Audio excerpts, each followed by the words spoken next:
आप भी थोड़ा सा अपना दायरा बढ़ाओ। आज हमारे यातायात के साधन बड़े हैं। किसी टाइम पे यहां से कपाड़ा जाना मुश्किल होता था, अब सड़क पक्की है तो वह सुखदायी हुआ कि नहीं हुआ, है ना।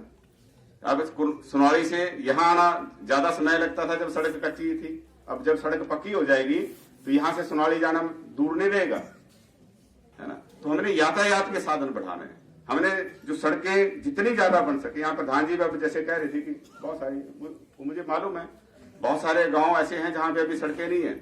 हमारी कोशिश है, मैंने इसी साल लगभग 32 करोड़ रुपए जो है वो सरकार से सड़कों के लिए स्वीकृत कराया। तो मेरा बस चले तो मैं तो सारा का सारा पैसा सड़कों पे लगा दूं, लेकिन अब अलग अलग डिमांड होती है। यहाँ अगर शमशान घाट की डिमांडों की बात करें तो मुझे लगता है वो उसके लिए 10 करोड़ रुपए चाहिए।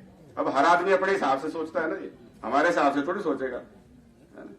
तो कल भी मैं एक कार्यक्रम था हमारा, तो वहां भी अब डिमांड आ रही थी कि शमशान घाट की सड़क बनाओ। अब ठीक है, उसकी भी जरूरत है, लेकिन मैं तो बोल रहा था कि जो डेली यूज होती है पहले उसको बनाए हम, जो गांव को सड़क जोड़ती है पहले गांव की बन जाए तो फिर शमशान घाट की भी बने, है ना। लेकिन हमें प्रायोरिटाइज करना पड़ेगा, क्योंकि इतना पैसा किसी भी सरकार के पास नहीं होता कि सारी की सारी मांग जो है हम 5 साल में पूरी कर सके।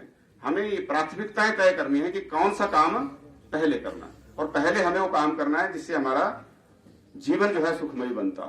अगर हमारे गांव में घर में सड़क है तो अगर 10 किलोमीटर हॉस्पिटल के लिए जाना पड़ता है तो वो दूर नहीं है, और अगर सड़क नहीं है 1 किलोमीटर पे हॉस्पिटल है लेकिन वहां पे सड़क नहीं है तो आपको 1 किलोमीटर के लिए पालकी जोड़नी पड़ेगी। वो जितनी देर में पालकी में आप वहां पहुंचाएंगे उतनी देर में हमने 50 किलोमीटर दूर जो है उस एम्बुलेंस में पहुंच जाना है। इसलिए यातायात के साधनों को आज बढ़ाने की जरूरत है। तो मैं जो कहना चाह रहा हूं, मुझे उम्मीद है कि आप मेरी भावनाओं से सहमत होंगे, और अगर कहीं सुधार की जरूरत है तो आप हमें गाइड करें और आपकी गाइडेंस के मुताबिक हम काम करेंगे। तो मैं ज्यादा ना बोलता हुआ जो भी आपके यहाँ पे हमारे पास जो है ग्रीवेंसीज आएंगे उनका जो है समयबद्ध तरीके से हमारे अधिकारी निराकरण करें। मैं ऐसा चाहता हूं कि हम थोड़ा सा गांव की सोच से बाहर जाएं, है ना। जब हमारे पास यातायात के साधन नहीं थे, अब मेरे साथ यहाँ इस इलाके से करीब 8-10 लोग थे जो घुमारवी मेरे साथ पढ़े हैं +1-2 में। हम उनको उस समय से जानते हैं, वो मुझे जानते हैं। वैसे ही उस समय कुठेड़ा से भी बच्चे आते थे, गेडमी से भी आते थे, है ना। भराड़ी तक के बच्चे भी घुमारवी आते थे। उसी तरीके से 10-15 किलोमीटर के दायरे से बच्चे जो है वो एक जगह पढ़ने आते थे। उनका आपस में एक नेटवर्क बन जाता है, सामाजिक सोशल नेटवर्क बन जाता है जो जिंदगी भर के लिए रहता है।